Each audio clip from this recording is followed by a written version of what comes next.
What it's up mga bro? Today ngayong araw ay dinala ng ating tropa yung kanyang Raider 150 carb para ipacheck kasi nga mahirap ikambyo, matigas.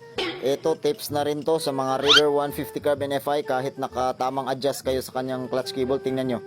Ayan, ang hirap hugutin ng clutch lining kasi ipapakita ko sa inyo yung yung may spline na siya. Ayan, may parang groove na siya tama ng clutch lining sa mismong clutch drum. Ayan. Madalas issue talaga to sa mga Raider 150 carb NFI lalo na pag 3 years, 4 years. So ang possible kasi nito pag nagcambio tayo, ayun, mahirap ipasok yung cambio natin dito at saka parang masasabit kasi yung clutch lining mismo niya. Tingnan niyo parang may groove na siya.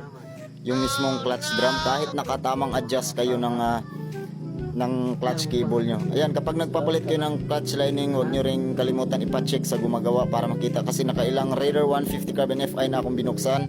3 to 4 years, gaya ng sinabi ko, ganito talaga yung nangyayari sa kanyang clutch drum.